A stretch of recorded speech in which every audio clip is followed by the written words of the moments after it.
Assalamualaikum warahmatullahi wabarakatuh.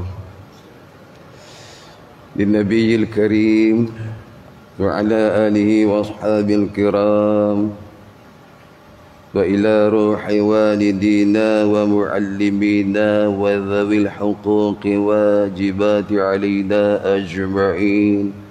Al-Fatihah. A'udzu billahi minasy syaithanir rajim. Bismillahirrahmanirrahim.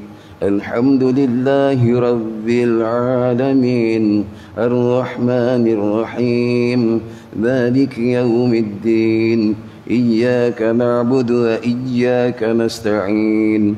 Ihdinas siratal mustaqim. Siratal ladzina an'amta 'alaihim ghairil maghdubi 'alaihim waladdallin. Amin. A'udzu billahi as-sami'il 'alim minasy syaithanir rajim. Bismillahir rahmanir rahim. Alhamdulillahi rabbil alamin wassalatu wassalamu ala rasulina Muhammadin asyrafil anbiya'i wal mursalin wa ala alihi wa sahbihi ajma'in. Ya muallima Ibrahim al-hikmata 'allimna, ya mufahhima Sulaiman fahhimna, fafahamnaha Sulaiman wa kullan atayna hukman wa 'ilma, wa sakharna ma'a Dawud al-jibala yusabbihna wat-tayra wa kunna fa'ilin. Ya rabb Sulaiman wa ya rabb Ibrahim, ya rabb Musa wa Isa, wa ya rabb Muhammadin sallallahu alaihi wasallam. Akhrijna min dhulumatil jahli wan nisyan birahmatika ya arhamar rahimin. Allahumma arzuqna ya rabbana fahman nabiyyin wa hifdzal mursalin wa ilhamal malaikatil mukarramin fi afiyatin wa salamatin birahmatika ya arhamar rahimin. Wa sallallahu ala sayyidina Muhammadin wa ala alihi wa sahbihi wa baraka wa sallam. Walhamdulillahi rabbil alamin.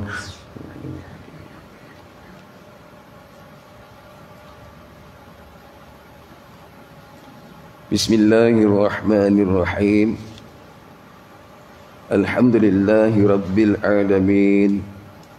Allahumma salli ala sayyidina Muhammadin wa azwajihi wa dhurriyyatihi kama sallaita ala Ibrahim wa ala ali Ibrahim wa barik ala Muhammadin wa azwajihi wa dhurriyyatihi kama barakta ala Ibrahim wa ala ali Ibrahim fil alamin innaka Hamidum Majid.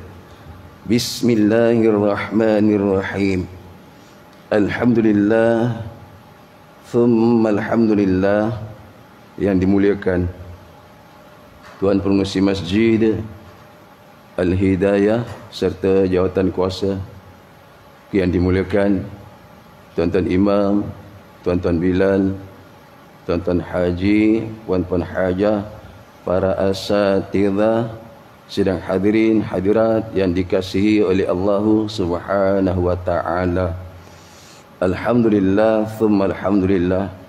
Sekali lagi sebanyak-banyak puji dan syukur kita ke hadrat Allah Subhanahu wa taala dengan puji dan syukur yang tidak terhingga, kerana dengan limpah kurnia, taufik, hidayah serta kasih sayangnya Allah Subhanahu wa taala pada kita, dan maka pada hari ini sekali lagi di permulaan kehidupan kita, Allah Subhanahu wa taala masih lagi pilih kita, dikumpulkan kita, diletakkan kita di kalangan hamba-Nya yang taat perintahnya, ikut cara Nabi sallallahu alaihi wasallam, Ya alhamdulillah, tuan-tuan hari ini sayangnya Allah Taala pada kita, dia pilih kita, dikumpulkan kita di permulaan kehidupan kita ini dengan kita dapat taat perintah Allah ikut cara Nabi sallallahu alaihi wasallam.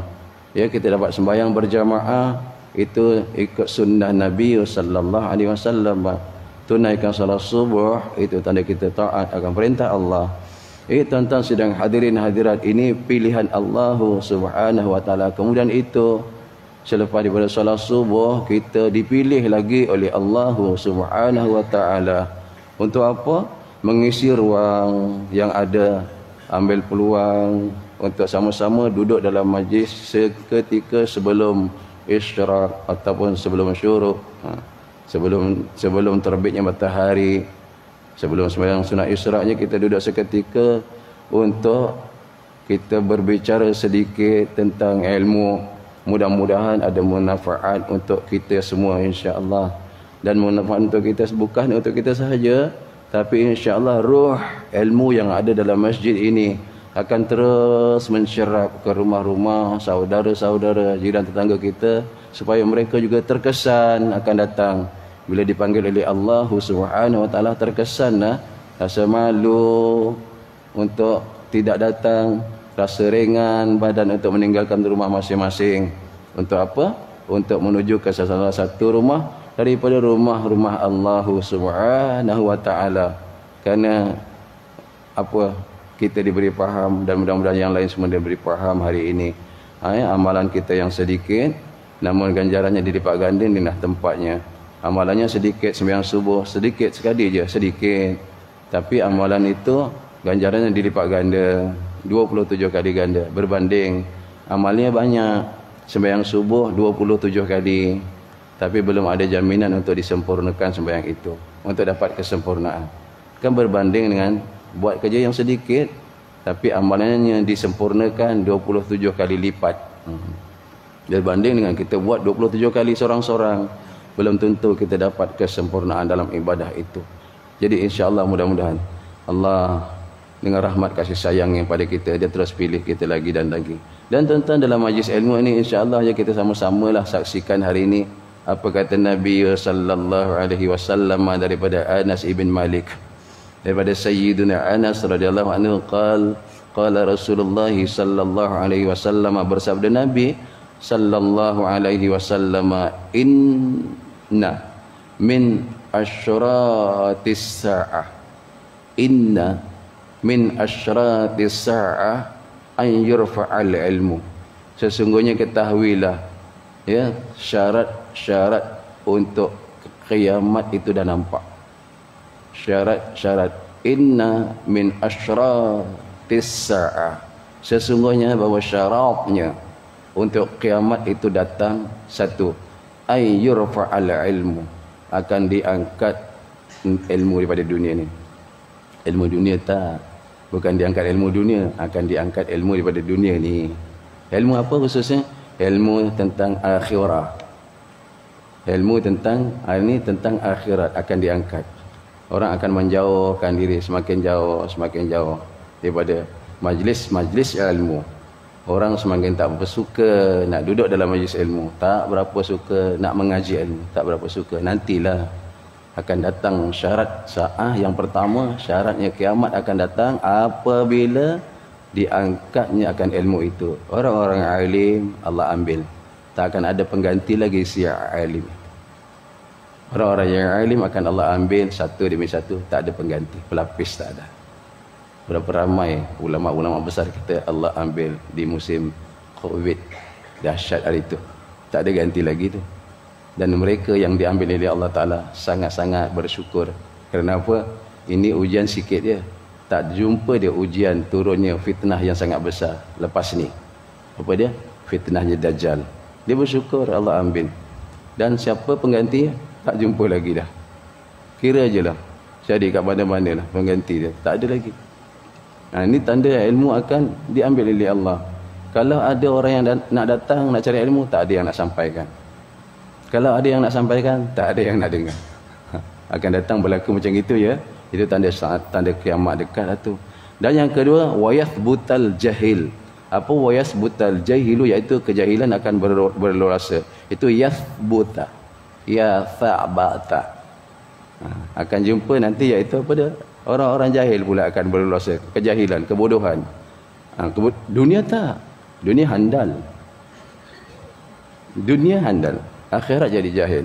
Kalau tuan-tuan perasan perempuan yang lepas, hadis yang lepas, innallaha yubghidu, yang lepas tu, Allah subhanahu wa ta'ala sangat benci, tak suka.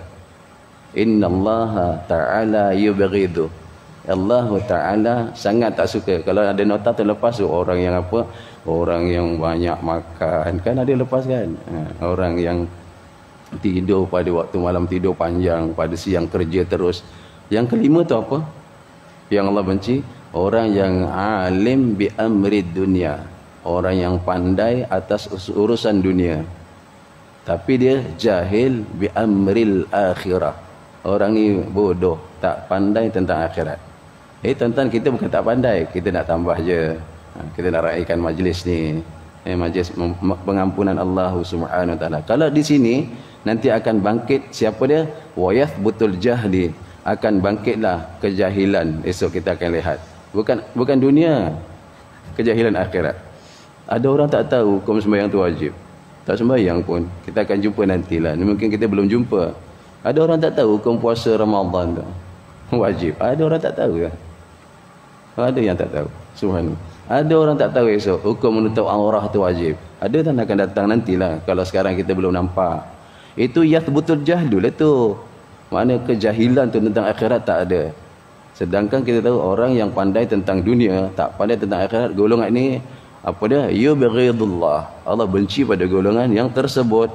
Lagi apa? Wa yushrabal khamru, wa yushrabal khamru. Dan kita akan jumpa nanti golongan ini akan bangkit minum arak suka-suka dah. Itu tanda-tanda kiamat dah dekat lah tu. Tinggal tunggu tanda besar je. Orang dah tak suka ilmu, lari-lari daripada majlis ilmu, tak nak cari ilmu. Jaga-jaga lagi, orang bodoh akan bangkit. Dan di hal agama dia tak tahu, dia bangkit nanti, dia mengurus kita. Subhanallah. Ya. Yang ketiga apa? Minum arak secara terbuka, kita akan jumpa. Itu tanda-tanda lah tu.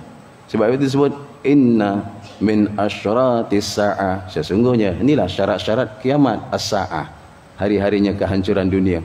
Inilah syarat saja. Dan lagi yang keempat apa dia? Iaitu wa yadhharu zina, iaitu tersebarnya perbuatan zina. Tak ada sunyi, tak ada sunyi-sunyi, tak ada sembunyi-sembunyi. Dan berluasalah perkara ni. Tuan-tuan, ini hadis riwayat Bukhari menyatakan yang kita nak ambil satu je atas tadi tu. Apa dia? Iaitu ay yurfa'al ilmu, akan diangkat ilmu daripada dunia. Bukan ilmu dunia yang diangkat. Ilmu dunia insya-Allah semua boleh urus. Ilmu akhirat akan diangkat. Kenapa diangkat? Berapa ramai orang yang ada pada kalangan masyarakat kita, berapa orang yang sediakan diri untuk duduk dalam majlis ilmu? Berapa orang? Bukan hari ini je, hari-hari berikutnya lah. Bukan orang sini insya-Allah, tidak. Ini semua 100% duduk. Jadi tuan-tuan, kalau ini berlaku, dah tak berapa minat dengan majlis ilmu. Sampai disebutkan dalam hadis yang lain, ketika Nabi sedang duduk dalam majlis ilmu, lalu datang 3 golongan yang pun kita dah dengar kan. Datang 3 golongan, thalatha nafar. Datang 3 golongan. Kemudian apa jadi? Yang satu orang ini dia datang, dia duduk terus isi tempat yang kosong. Di tempat kosong kan, dia datang terus dia isi tempat kosong. 3 golongan tadi, thalatha nafar tu 3 golongan. Satu datang tengok, oh tempat kosong, dia isi tempat kosong. Yang satu lagi datang, dia tengok segan nak isi tempat kosong. Mana-mana dia duduk tak kira dah. Dia segan tu nak ke depan, dia segan. Ni kat depan ni segan. Tak apa. Okey lagi. Yang ketiga, dia apa? Fazahaba wa adbara. Malang ni. Siapa yang ketiga? Dia pergi dan dia membuntutkan majlis. Fazahaba. Dia pergi daripada majlis. Tahu tu. Dia pergi dan dia buntutkan majlis tu, dia jalan. Sedangkan tak ada apa hal, tak ada apa ehwal. Apa ehwal? Tak ada hal apa bagi diri dia. Dia saja-saja hari ni meninggalkan majlis tu, bukan sinilah salah sebut ni kan. Jadi tuan-tuan puan-puan kasih Allah Ta'ala, bila habis majlis Nabi kata, hal adullukum, nak tak aku khabar kepada engkau, alal hal, atas hal tu lah, alal hal thalatha nafar, 3 hal tadi. Kata sahabat, qalu, sahabat kata apa? Bala ya Rasulullah, khabarkan apa cerita? Nabi kata, golongan pertama tadi tu yang datang, dia terus mengisi tempat kosong, maka Allah Subhanahu wa ta'ala rapat dengan rahmat, kasih sayang, maghfirah dia. Dekat, cepat pengampunan dan rahmat kasih sayang Allah dia dapat. Ini yang datang terus isi tempat kosong. Sebab kita penuh lah, tak masalah insyaAllah. Dia yang kedua, siapa yang kedua? Dia datang tengok, oh tak boleh ni, segan nak ke depan. Duduk mana-mana dia nak duduk. Bukan sini, jangan tak, saya tak ni, tak, jangan terasa sini pula tak. Mana-mana dia nak duduk. Maka disebut, Nabi kata apa? Kerana malunya dia tu, dan dia duduk di mana tempat yang dia nak duduk, maka Allah juga malu kalau tak ampuni dia. Ini majlis ilmu ni, dia duduk di mana-mana dia nak duduk. Kenapa? Kerana malunya dia untuk isi halaqah yang kosong.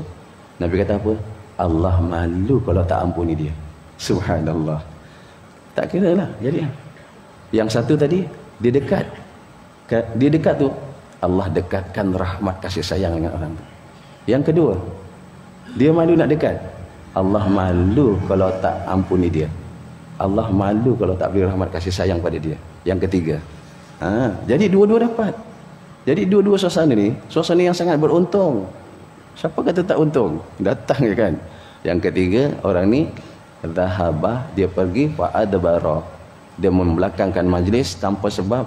Tuan-tuan, apa kata Nabi sallallahu alaihi wasallam? Maka fa'aradallah. A'radha tu Allah jauhkan daripada rahmat dan kasih sayang. Dia jauh daripada rahmat kasih sayang kerana apa? Hari ini dia menjauhkan diri daripada majlis ilmu. Subhanallah, ini kelebihanlah majlis ilmu. Dan tuan-tuan, kata guru kita, orang ini dia sedia menunggu kesempitan depan sana. Kesempitan akan mencengkam dia. Kerana apa? Dia tak suka pada majlis ilmu, Allah sedia untuk disempitkan. Ini kata guru kita lah. Orang cakap, aku tak ada masalah pun, tak sempit pun, tak pernah pun, aku tak pernah rasa suka pun dengan majlis ilmu. Biasa aku tinggalkan. Tuan-tuan, jaga anak-anak dia. Kesempitan tu akan jatuh pada anak. Subhanallah. Anak-anak dia kata tak ada apa masalah pun, tak pernah pun pergi masjid, tak pernah pun duduk majlis ilmu. Jaga cucu-cucu dia. Ini saya cakap. Kenapa? Kerana kebencian daripada, tak suka daripada datuk, cucu kesan.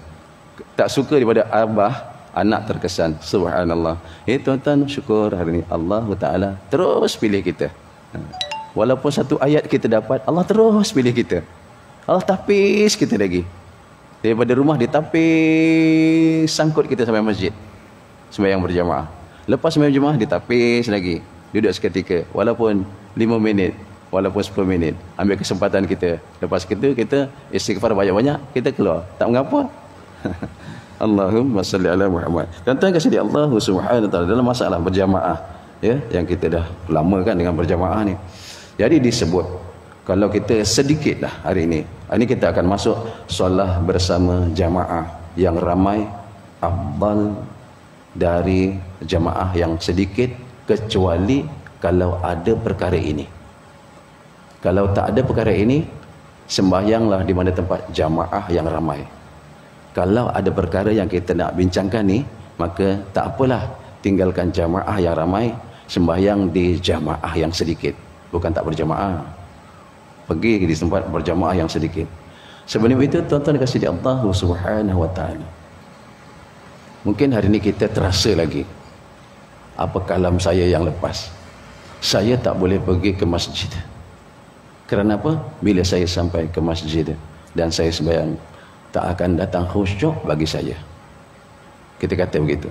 Saya tak khusyuk kalau sembahyang di masjid. Lagi bagus saya sembahyang di rumah. Saya buat satu khusus untuk bilik sembahyang. Sembahyang di situ, tiada apa-apa gangguan. Syaitan pun tak boleh masuk kerana saya dah kunci pintunya. dengan kunci ketat kan, syaitan tak boleh masuk. Saya lagi khusyuk sembahyang kat rumah berbanding di masjid yang pasti saya tak akan khusyuk.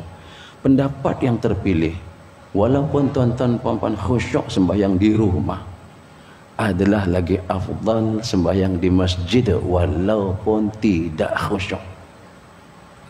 Berpeganglah siapa yang sembahyang di rumah kata, saya sembahyang di rumah saya khusyuk, bila saya sembahyang di masjid saya tidak akan khusyuk.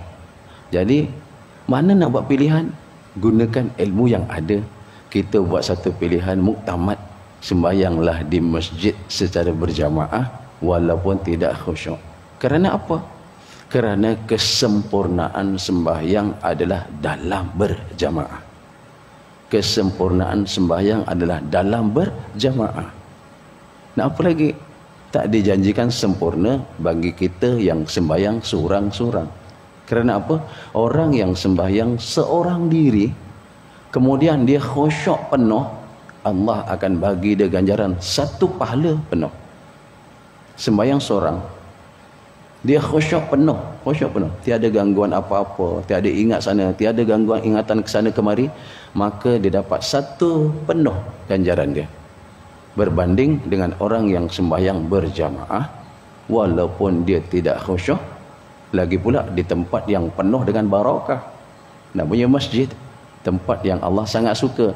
Allah ganjari bagi dia apa? Macam dia sembahyang 27 kali ganjaran penuh. Sembahyang seorang-seorang satu ganjaran penuh kalau khusyuk. Sembahyang berjamaah walaupun tak khusyuk, Allah sediakan 27 kali ganjaran yang khusyuk. Jadi kita tak pilih yang mana. Sebab itu ulama mengatakan, pilihlah sembahyang berjamaah di masjid walau tak ada khusyuk. Kita pilih kat rumah tu berat juga tu. Jarang kita dapat sembahyang khusyuk, tuan-tuan puan-puan, jarang. Ataupun bukan jarang, memang tak pernah. Kita takut tak, maknanya sembahyang kita rosak dah tu. Bila tak pernah dapat khusyuk, sembahyangnya rosak lah. Kan yang lepas, kalau siapa yang sembahyangnya rosak, dengan izin Allah, insya'a ghufiralah, sembahyangnya rosak. Tapi dengan izin Allah, dengan sifat rahimnya Allah, Allah ampunkan. Insya'a ghufiralahu, insyaAllah Allah ampunkan. Tapi sebaliknya, kalau Allah tak nak ampunkan, wa insya'a, kan dekat yang lepas dah kita jumpa, wa insya'a azabah, dan dengan hendaknya Allah itu, Allah boleh azab. Tapi kita takut, kita bukan yang diampuni. Kita takut kita nanti dalam keadaan sembahyang yang diazab. Kerana apa diazab? Kerana sembahyang kita rosak. Rosaknya apa? Tak pernahnya khusyuk. Itu rosak dah tu. Jadi pilih je lah mana nak pergi. Carilah tempat yang ada hadiah yang Allah sediakan. Hadiahnya apa? Buat satu dapat 27. Itu hadiah. Hadiah daripada siapa? Daripada Allah. Raihlah hadiah tu sungguh-sungguh. Kemudian dia bagi penuh pula tu, Masya Allah. Ni ada pilihan. Ada pilihan, kita buat pilihan lepas ni. Nak sembahyang dekat masjid ramai ke masjid sedikit orang ni. Dia tetap afdal di mana tempat yang ramai. Namun ada ketikanya jangan pergi tempat yang ramai. Pergi tempat yang sedikit. Kenapa? Kita lihat sini. Berkata penyusun Fathul Mu'in, dinyatakan dalam kitab I'adatul Talibin, solah berjamaah bersama bilangan jamaah yang ramai, tetap dikatakan dalam kitab Fathul Mu'in, dalam kitab Fathul Mu'in dinyatakan sembahyang dalam berjamaah dalam bilangan jamaah yang ramai tetap lebih afdal berbanding solah bersama jamaah yang sedikit. Jadi kita berlumba-lumbalah cari tempat yang ramai. Namun demikian, terdapat beberapa pengecualian darinya. Apa darinya itu? Daripada kita datang tempat yang ramai, kita boleh pergi tempat yang sedikit. Kita akan jumpa di sini. Ya, walaupun kita kata dalam hadis kita faham dan jelaslah. Hadis yang lalu-lalulah, Allah Ta'ala lebih suka 2 orang solat berjamaah berbanding 4 orang solat sorang-sorang. Kan lebih tu berjamaah. Allah Ta'ala lebih suka 4 orang berjamaah berbanding 8 orang sembahyang sorang-sorang. Yang ketiganya apa? Allah Ta'ala lebih suka 8 orang berjamaah berbanding 100 orang solat sorang-sorang. Kita bukan nak yang seorang-seorang, nak yang berjamaah. Bermakna Allah lebih suka jamaah yang ramai. Bukan yang seorang-seorang ramai tu. Yang seorang-seorang tu sembahyang tu alhamdulillah. Allah suka dia sembahyang. Allah suka dia ingat kepada Allah. Tapi tuan-tuan dalam ingat kepada Allah itu, Allah hendak apa yang Allah hendak. Apa dia? Allah hendak apa yang Allah hendak. Apa yang kehendak Allah yang Allah hendak? Allah hendak sembahyang bersama orang-orang yang rukuk. Itu istilahnya berjamaah di situ. Jadi di sini dijelaskan ada pengecualinya, kepengecualiannya. Saya tak pergi sembahyang ramai ni kerana apa? Begitu. Saya tak nak pergi di masjid ni. Ini kan ramai ni, tapi kenapa tak nak pergi? Kita cari. Yang pertama, imam daripada kalangan ahlil bid'ah. Imam adalah imam yang bid'ah, yang mengamalkan perkara bid'ah. Dia tak termasuk kat sini, bukan imam yang bid'ah hasanah. Contoh kan, kita lihat imam hari ini contohnya lah, nak bagi contoh apa dia. Imam hari ini kita lihat dia baca Quran kan, dia baca Quran lah. Dia guna apa, guna meja, duduk atas meja baca Quran. Itu bid'ah, bukan itu bid'ah hasanah. Ini bid'ah yang dimasukkan, bid'ah yang menyesatkan. Kita lihatlah di sini. Yang dimasukkan di sini bid'ahnya itu ialah yang melakukan sesuatu kesalahan yang tidak dihukumkan kafir melakukannya. Ini jelasnya saya tak ulas ni Kang. Seperti mujassimah. Imam yang mujassimah, yaitu imam yang mengatakan Allah Ta'ala berjisim menurut pendapat yang muktamad. Yang mengatakan Allah Ta'ala berjisim, itu dia tidak dihukumkan kafir. Bagi imam yang seperti ini, kalau ada di sini, maka kita cari tempat yang sedikit yang imamnya itu betul, yaitu imam yang mengatakan apa, Allah itu berjisim menurut pendapat sama dengan jisim manusia, macam makhluk. Maka dalam bab tauhid salah lah, kerana Allah Ta'ala laisa kamitslihi syai'un. Allah tak ada sama pun dengan sesuatu yang lain. Itu dalam bab akidah sana. Tetapi sekiranya imam itu melakukan kesalahan yang membawa menjadi kufur, seperti imam ni ingkar apa? Dia ingkar al-ba'athu. Dia ingkar, dia tak percaya tentang kita ni bila mati dibangkitkan semula. Ini bid'ah ni, terus lah, ni sesat ni.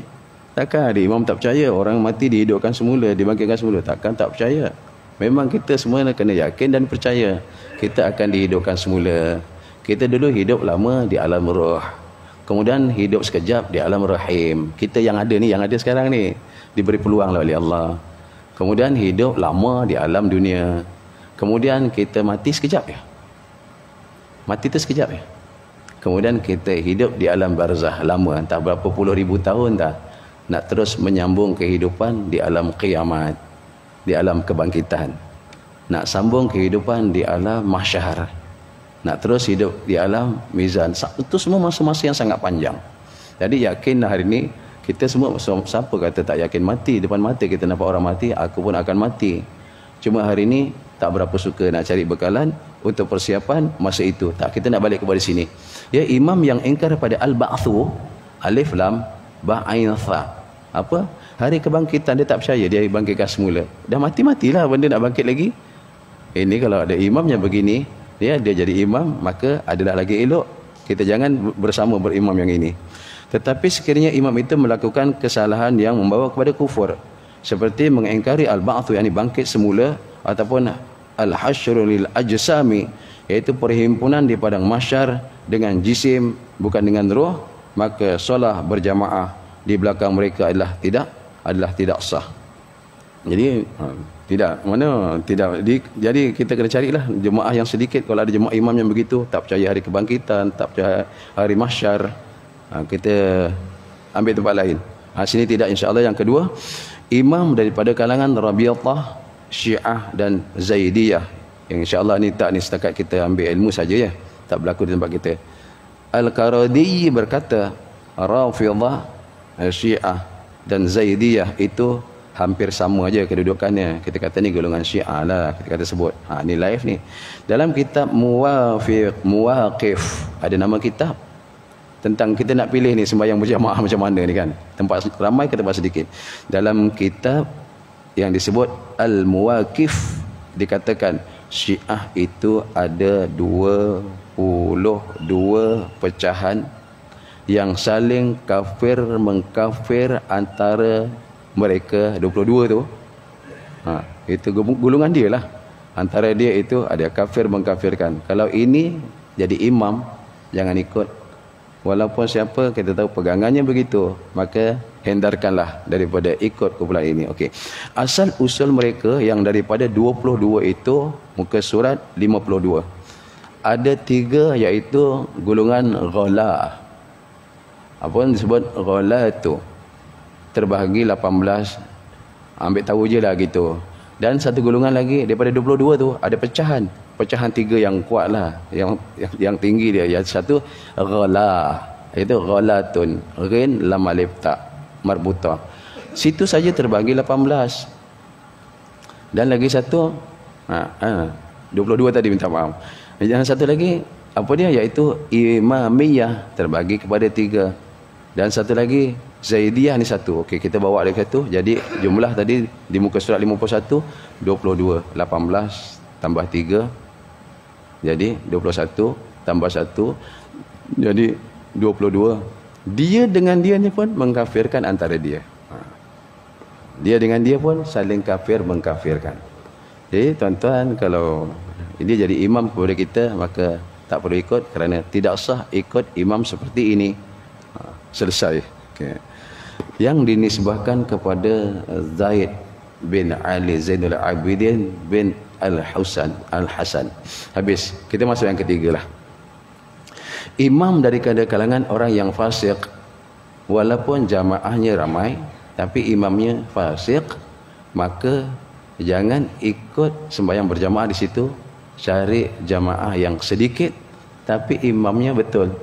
Tidak fasik, tidak lagi tidak Syiah tadi disebutkan. Imamnya tidak orang yang bid'ah tadi disebutkan di situ. Kalau nak cerita bid'ah tu mendalam lagi kan, lagi susah kita nak jumpa jalannya. Okey, apa dia fasik? Iaitu imam yang keluar daripada landasan syariat. Apa dia? Iaitu banyak dosa, imam yang banyak dosa. Sebab apa? Sebab selalu menyakiti manusia, banyak dosa dengan manusia. Lagi termasuklah manusia itu imam. Jadi imam ni banyak dosa dengan mak bapak, akhlaknya tak bagus dengan mak bapak dia. Lagi imam, tapi imam ni berjudi. Ini fasik. Ini imam fasik.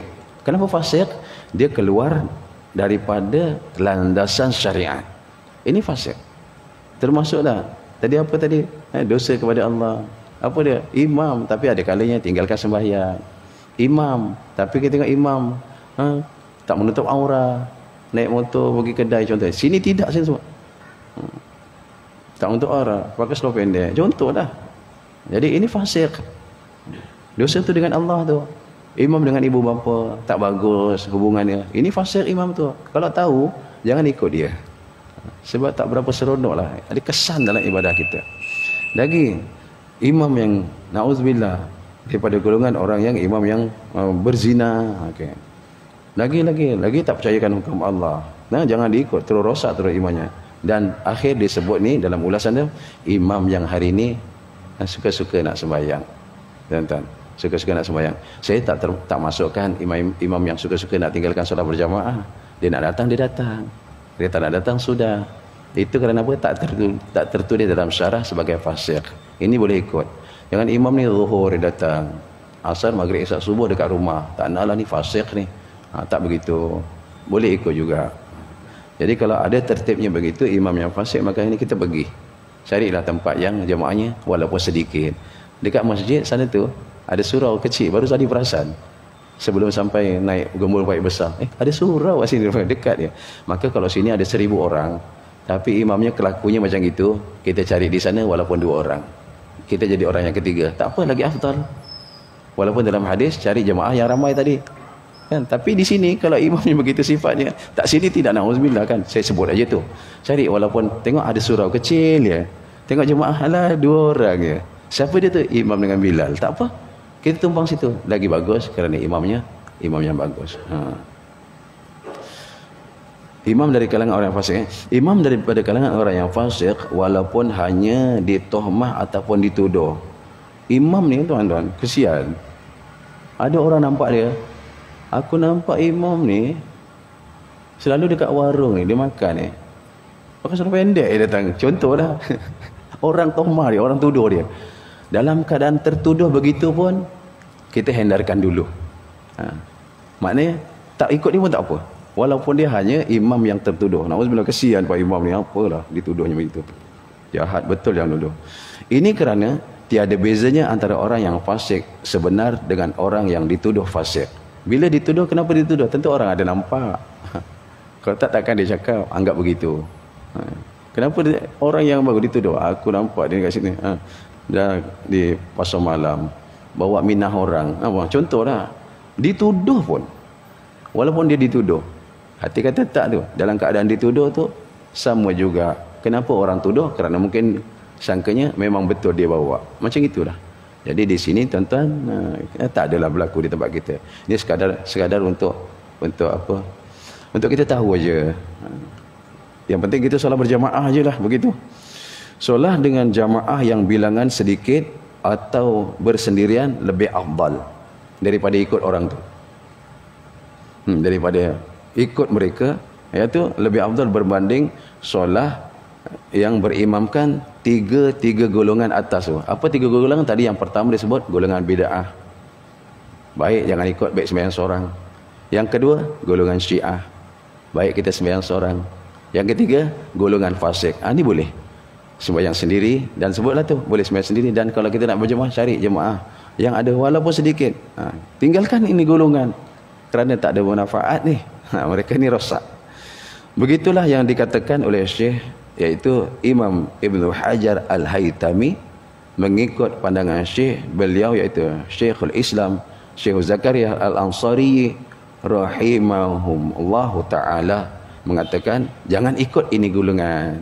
Sembahyang kalau tak jumpa jemaah jauh, ada jemaah jauh nak pergi ke bandar kan, masjid bandar, boleh kalau kita mampu pergi. Rasa tak mampu ni, maka carilah yang dekat lagi sikit. Tak ada juga, maka sembahyang bersendirian lagi afdal berbanding berimamkan tiga golongan yang tersebut.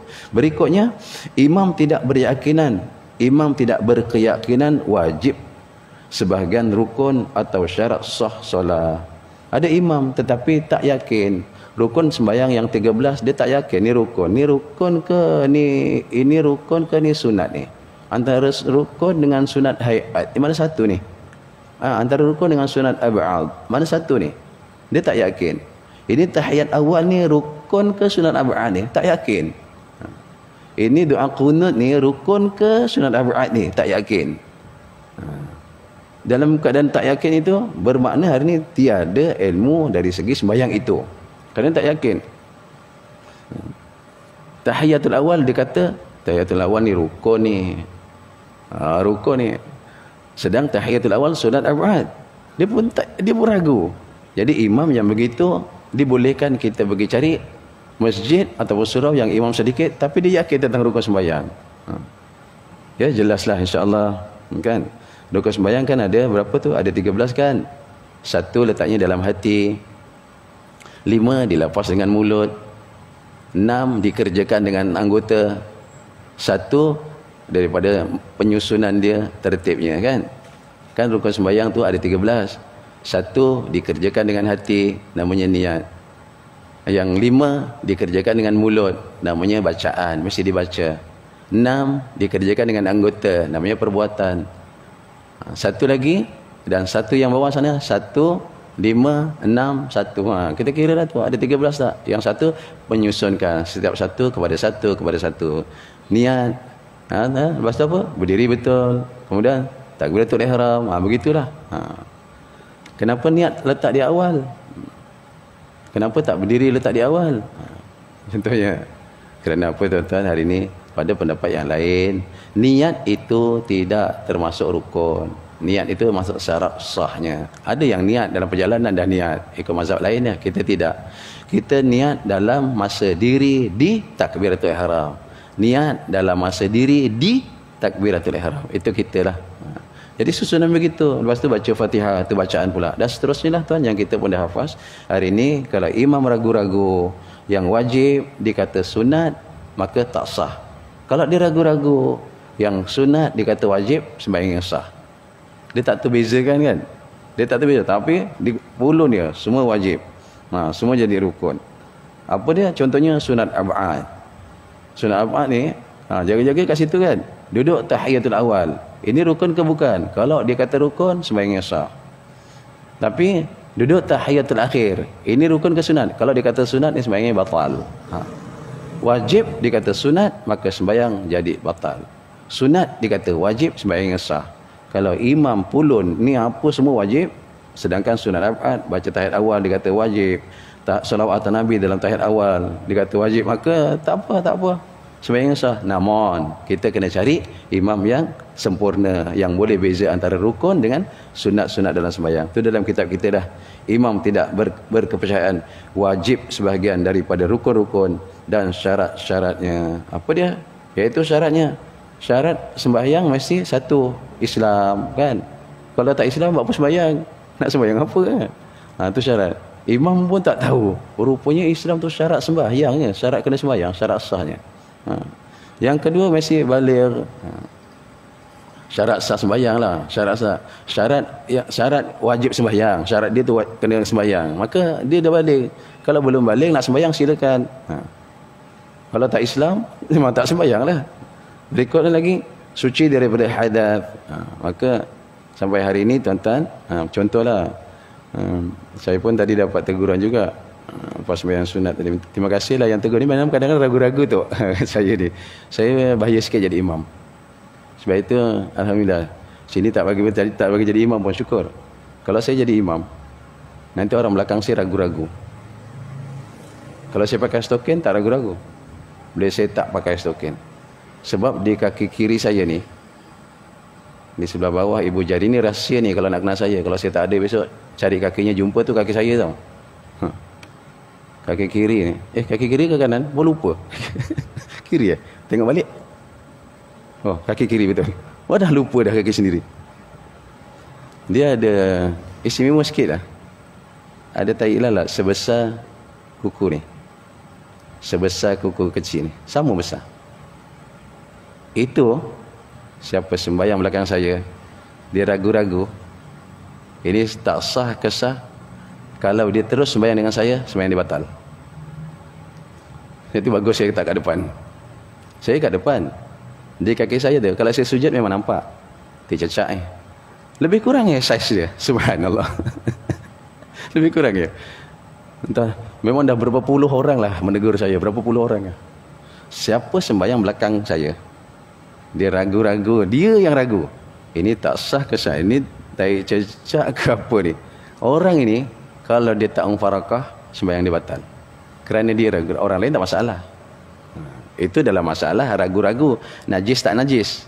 Okey. Ini dia nampak ada bila sujud imam nampak berlubang. Ini warna peha ke warna spender? Berlubang. Ragu-ragu. Ini warna peha ke warna spender? Dia ragu-ragu, dia mufarakah. Jangan ikut. Dia ikut, nak ikut tak? Nak keluar masuk, nak keluar masuk. Keluar aja. Dia ragu-ragu dia ikut, sembahyang dia batal. Tapi yang tak tahu tak apa. Rupanya sekali tengok betul-betul. Rupanya warna peha, memang tak sah pun imam. Tadi tengok, warna spender. Tapi dah ragu tadi, tak sah pun. Tapi tadi bila kita tengok, ini kain yang koyak tadi, rupanya betul dia terkoyak. Warna tu, mana warna kulit peha dia? Maka sembahyang imam tak sah. Sembahyang yang nampak, orang yang nampak mufarakah. Orang yang tak nampak semua sah. Jangan bingung. Begitu. Di kaki imam ada tai cecak. Kan? Orang yang belakang dia wajib mufarakah. Kerana dia nampak. Orang yang tak nampak sembahyang dia sah. Orang yang nampak dia tak mufarakah, sembahyang dia batal. Jadi kat mana tadi? Di sini tadi. Mana tadi?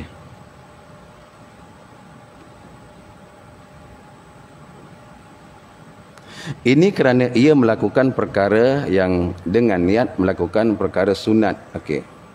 Ini kerana ia melakukan perkara itu dengan niat melakukan perkara yang sunat. Sedangkan dalam mazhab kita berniat sunat dalam menunaikan fardu adalah membatalkan solah, iaitu membatalkan yang ditunaikan. Kalau sekali lagi, kalau imam itu mengatakan perkara sunat itu wajib, sembahyang dia sah, boleh diikut. Kalau imam itu mengatakan perkara yang wajib itu sunat, jangan ikut, sembahyangnya tak sah. Okey. Lagi apa tadi? Ya, syarat sahnya mesti menutup aurah. Nak kena tahu semualah. Syarat sahnya apa lagi? Mesti masuk waktu. Nak pergi kerja, masuk kerja pukul 1. Pukul 10 sembahyang je lah zuhur.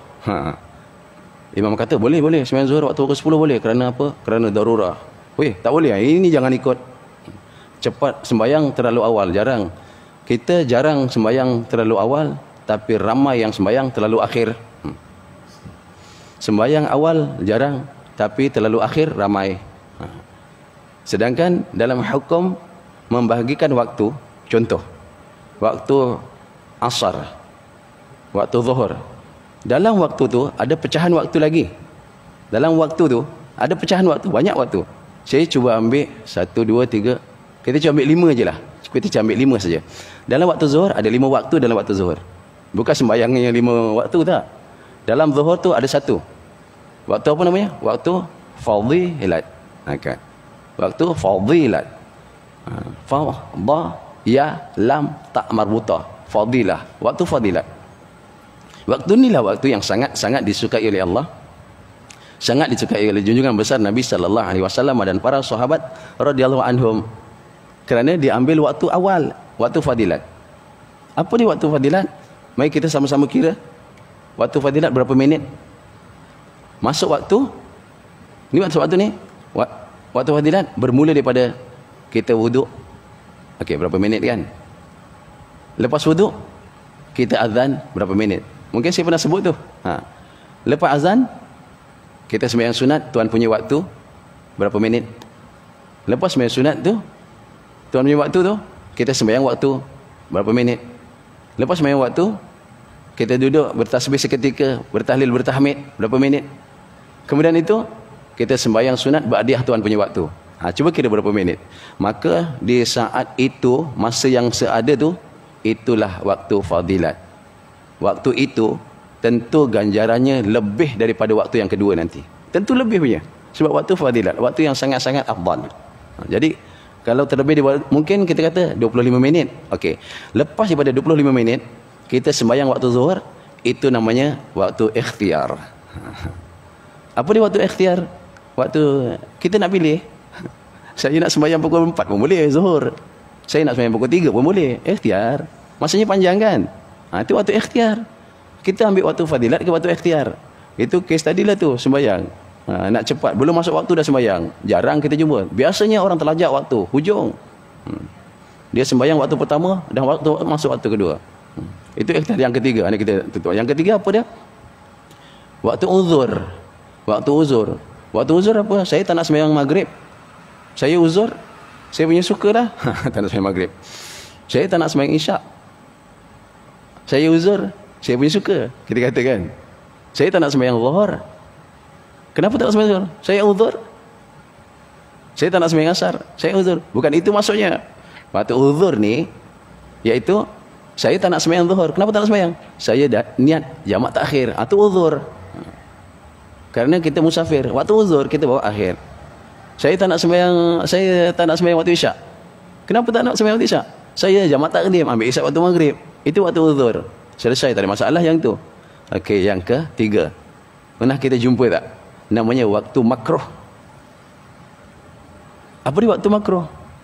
Sembahyang asar, baru bagi salam, Assalamualaikum warahmatullahi. Assalamualaikum warahmatullahi. Allahu Akbar, Allahu Akbar. Azan maghrib. Itu perbuatan dia tu. Perbuatan dia tu makruh. Sembahyang di hujung tu, itu ambillah sana. Tadi yang pertama fadilat untuk dia. Yang kedua tadi diuzurkan untuk ikhtiar. Dia pilih suka-suka. Masih okey lagi tu. Lepas sembahyang ada masa panjang lagi. Ikhtiar suka-suka kita. Betul. Masuk asar 4:48. Boleh 4:40 dah siap. Okey lagi tu. Okey, ni waktu makruh ni, habis sembahyang pertama, habis sembahyang maghrib, baru habis azan isyak. Habis sembahyang zuhur, baru habis sembahyang azan asar. Habis sembahyang asar, azan maghrib. Ini waktu makruh. Ini yang kadang-kadang ramai terjerumus ke waktu ni. Terjerumus lah. Terkerja tu. Sebab nak cerita tadi awal waktu tadi, imam yang tak tahu, rupanya nak sembahyang tu bila masuk waktu. Tapi kalau uzur tak apa, belum masuk waktu dah boleh sembahyang. Sembahyang asar belum masuk waktu, boleh sembahyang? Boleh. Jamak takdim. Dan yang kelima. Yang kelima lah. Okey. Yang kelima waktu haram. Perbuatan tu haram. Sembahyangnya sah. Apa dia? Belum sempat bagi salam sembahyang maghrib, dah masuk isyak. Belum sempat bagi salam sembahyang maghrib, dah azan isyak. Belum sempat bagi salam isyak, dah azan subuh. Belum sempat bagi salam subuh, dah naik matahari. Apa jadi?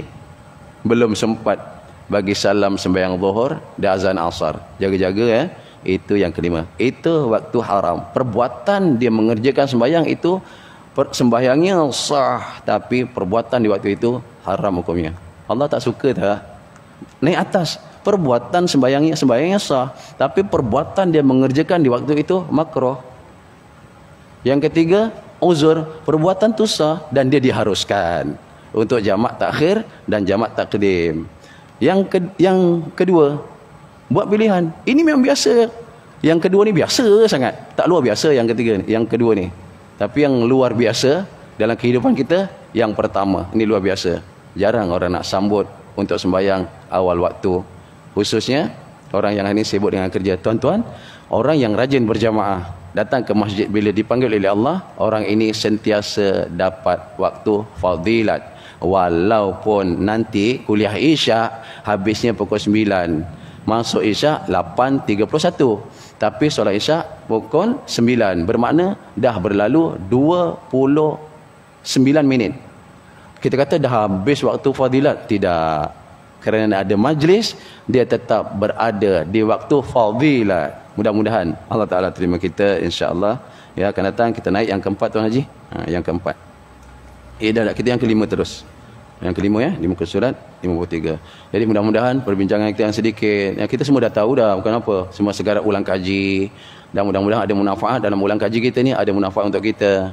Ya, ada manfaat untuk ahli keluarga kita. Dan insya-Allah dengan barakahnya majlis ilmu yang ada di surau, di masjid, dia akan ada ruh yang keluar ke sana. Nanti keluar sana ada terkesan di hati-hati jiran, tetangga, sahabat andai kita. Mudah-mudahan semua tertarik untuk sahut panggilan Allah Subhanahu Wa Taala di ketika azan, berbondong-bondong meninggalkan rumah masing-masing, berbondong-bondong menuju ke salah satu rumah daripada rumah-rumah Allah Subhanahu Wa Taala. Untuk apa? Untuk taat perintah Allah, ikut sunnah Rasulullah sallallahu alaihi wasallam. Na'udzubillahi as-sami'il alim minasyaitonir rajim. Bismillahirrahmanirrahim. Alhamdulillahirabbil alamin wassalatu wassalamu ala asyrafil mursalin wa ala alihi wa sahbihi ajma'in. Allahumma ij'al jam'ana hadza jam'an marhuma wa tafarruqana min ba'dihi tafarruqan ma'suma. Rabbana zalamna anfusana wa illam taghfir lana wa tarhamna lanakunanna minal khasirin. Subhanakallahumma wa bihamdik asyhadu an la ilaha illa anta wa astaghfiruka wa atubu ilaik. Bismillahirrahmanirrahim. Wal 'asr innal insana lafi khusr illa alladhina amanu wa 'amilus shalihat wa tawassaw bil haqqi wa tawassaw bis sabr. Aqulu qawli hadza wa nastaghfirullahal 'azim li wa lakum. Wabillahi taufiq wal hidayah. Assalamualaikum warahmatullahi wabarakatuh.